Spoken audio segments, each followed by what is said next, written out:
Welcome back everyone, Stu42 here again with another Minecraft video. This will be part 2 of the nuclear reactor setup. So in the last part I sort of went over the sort of controls and the actual layout of the reactor.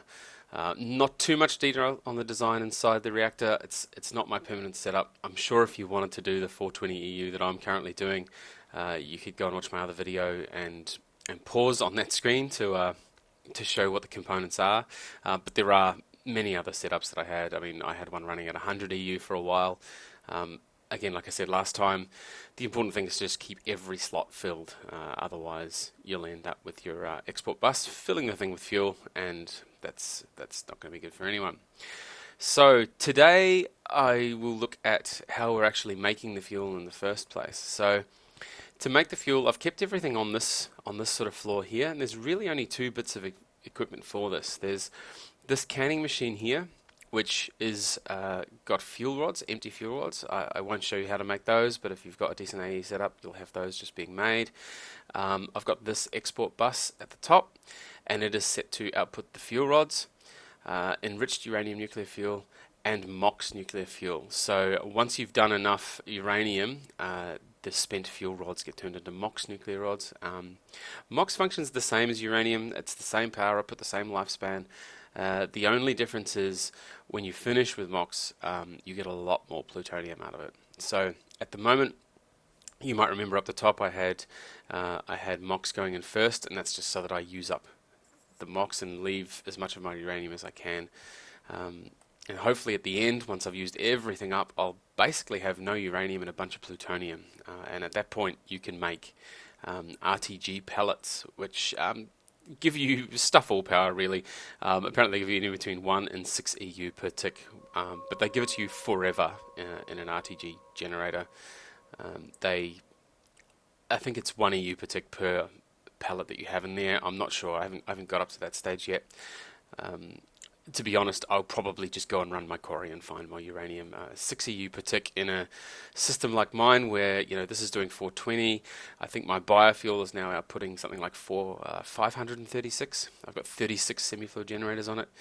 80 EU from normal generators, and 64 from solar. So, my base uses is over 1,000 EU per tick when everything's turned on. So, 6 EU per tick from RTG pellets is not really gonna do much for me.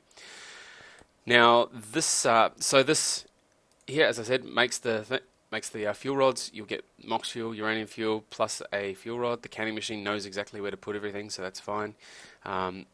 Import bus out the back just pulls out the fuel rods. Over here, let's just have a look for fuel. So there we go. I've got 151 uranium fuel rods, 4 MOX fuel rods sitting there. So I'll try and use these and craft them into these quad ones first. Again, when you're doing any of the stuff to do with uranium, you have to wear a full hazmat suit. That's the rubber boots, the hazmat chest, hazmat pants, and the scuba helmet. If you are missing any of those pieces, you will die from radiation poisoning pretty quickly. So again, even when you're programming, like I've programmed this into my AE, so I don't really need to touch any of the nuclear fuel anymore. But whenever I need to program those buses in any other way, I have to swap my armor out for the full hazmat.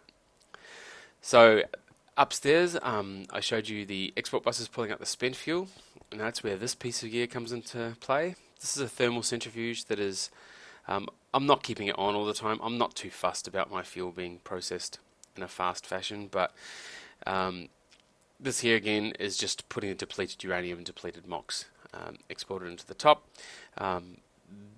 Centrifuges down. It'll give you a little bit of iron dust and some plutonium and uranium, depending on what you're doing. If you're centrifuging out a spent MOX fuel cell, you'll just get plutonium. If you're centrifuging out a spent uranium, you'll get a little bit of uranium-238 and a tinier bit of plutonium out of it. So the MOX is really what gives you most of the plutonium. And again, I've actually used a basic input bus this time on the back. Again, I don't really care about speed for this. Uranium fuel burns so slowly that it comes out the other side, and I just don't care about the speed. So that's pretty much how the fuel is processed. Now, one of the things that I think goes hand in hand with nuclear is this bit over here, which is all to do with the UU liquid setup now. So little sneak peek at that. I'll probably make a separate video on that because they've changed a few things. I quite like the way the new UU matter works. Actually, it's again much like I said about bees last time. The old UU matter seemed to be a little bit cheaty. You know, you got to a point in the game where you could just make anything with UU matter, and then it was just a little bit ridiculous. There's not really much of a challenge in that.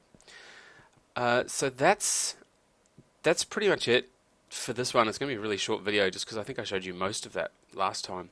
I may make a part 3 once I iron the bugs out of the LZH system. I have a few timing issues where occasionally a fuel rod got put in place of a condensator, and that would just cause it to continuously overheat. Which it's not too much of a problem. I mean, I've got the thermal monitor here, which will shut everything down when it gets too hot. But the net result is your nice shiny, 1,000+ EU reactor doesn't actually run at 1,000 because it spends most of its time switched off because it's too hot. And I mean, the whole goal of this is to get a lot of power, so having it turned off because it's hot all the time is not ideal. So that's probably about it, really. Like I said, keep an eye out for part 3 if I've managed to iron out the bugs for the condensator. Other than that, until next time, see you later.